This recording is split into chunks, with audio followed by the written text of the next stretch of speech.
Hey, what's up guys, it's aCHICKENsammich and I'm welcoming you to my second gameplay commentary on Call of Duty.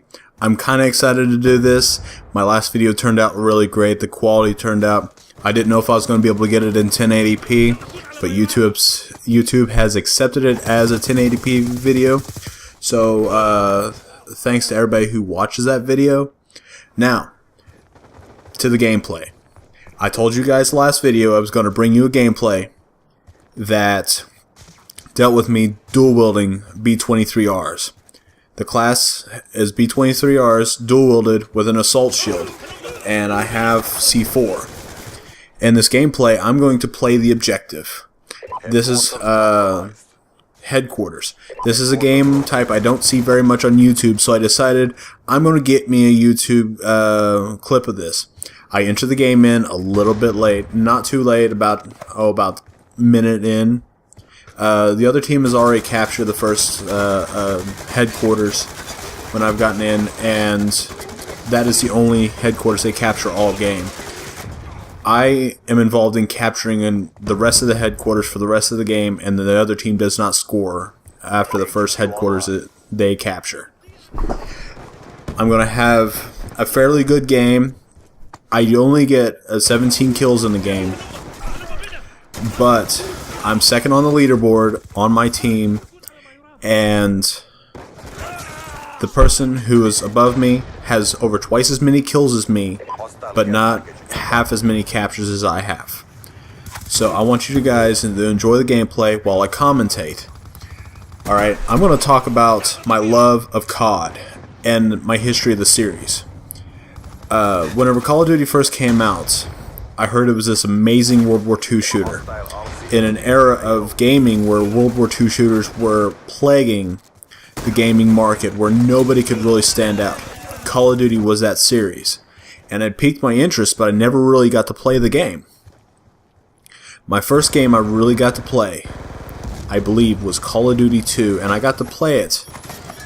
No, it was Call of Duty 3. I played Call of Duty 3 on the Xbox 360 at a friend's house. I played a little bit of the multiplayer, couldn't quite get a hang of it because I was used to Halo. Then COD 4 came out, I didn't get to play it during its prime. World at War came out, I didn't get to play it. The first Call of Duty I really got to play in length was Modern Warfare 2. Modern Warfare 2 was the first one I got to play online. A couple weeks before the release of it, I got to play Modern Warfare 1. I only played the campaign because at that time I did not have high-speed internet connection. Matter of fact, I didn't have one. I was playing the campaign and I really loved it. It was a great game. The campaign was so thrilling and I loved everything about it. Modern Warfare 2 comes out, I love the campaign on that.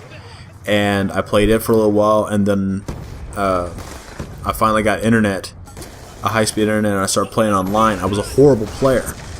I'm not a great player now, but I consider myself pretty good. I have some skills. I'm not a 100-plus gameplay person. I like to play for fun. I also like to play the objective. I like to challenge myself, as I said in my last video. And this one was a gameplay that I played in this video for a challenge, and I think I did really well. Now, I went after Modern Warfare 2, played Black Ops. I loved Black Ops. I didn't like it as much as Modern Warfare 2. Modern Warfare 2 just seemed a little bit more natural to me to play. And then Black Ops, I did okay. I went negative overall KD throughout the game. I think I'm a .61 on my record right now.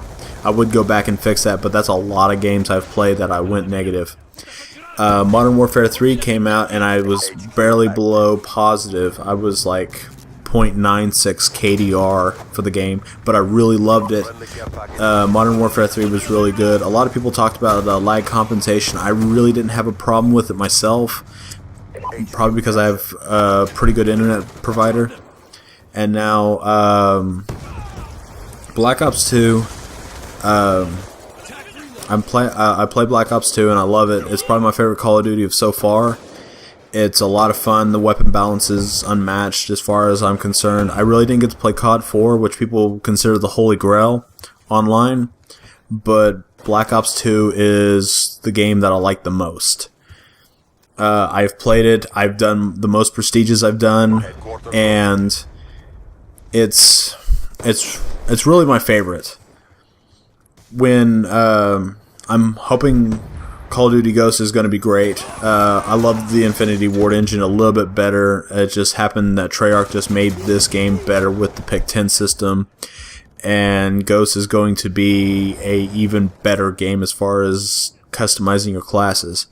Now, I talked a lot about COD, but I've had a huge history with video games. I first started out playing with the Atari 2600 and the Nintendo Entertainment System. I hear tells that I was really good at playing Mario when I was little, but I don't quite believe it, but it's still amazing. I have played Mario. I've had a Super Nintendo. I played a lot of that. The Sega Genesis. I loved Sonic. Sonic's one of my favorite games. On Super Nintendo, though, I played games like Gradius 3, F-Zero, Mario Kart. I'm really good at Mario Kart. In general, the whole series. And I fell in love with an RPG called Mario RPG, Legend of the Seven Stars. I'm going to be posting Let's Play with JP on Octagonal Gaming as soon as we can get it finished. Then a Nintendo 64, playing Legend of Zelda Ocarina of Time, Majora's Mask. And then I played the GameCube. GameCube's one of my favorite consoles of all time. It had a great library such as Beautiful Joe,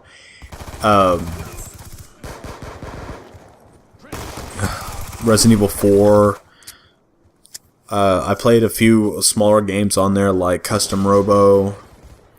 One of them is like Zoid's Battle Legends. It's not a great game, but it's something that I would aspire to hope that one day a great game would be made out of the series, because I was a big fan of the anime. And then after that, I was hoping to get a Wii, and the reason why I got my 360 was around Christmas time at the year after the Wii had launched. No, the year the Wii launched, I told myself, I'm going next gen today. And I had the money to go get me a Wii and a 360, and I couldn't find a Wii because they were sold out everywhere. So I decided I'm going to go get me a 360. And that's why I play Xbox 360, because it's probably the console I have played the most in the last 10 years. Now I'm going to tell you why I want to do YouTube and why I'm driven to do YouTube. Is that I see these people putting gameplay commentaries on the internet and looks like they're having fun, and it's something that I've always kind of wanted to do, not so much gameplay commentary, because I didn't know that existed until Black Ops. I've always wanted to do something where I put myself playing video games and talking. I wanted to do a review show for a while, a la like X-Play, or what is it? It was on G4. Star Tommy Tallarico and that one guy, I can't remember. And I wanted to do a review show. And me and JP wanted to do a review show. We even created our own, recorded it, but we didn't have a way to put it on the internet.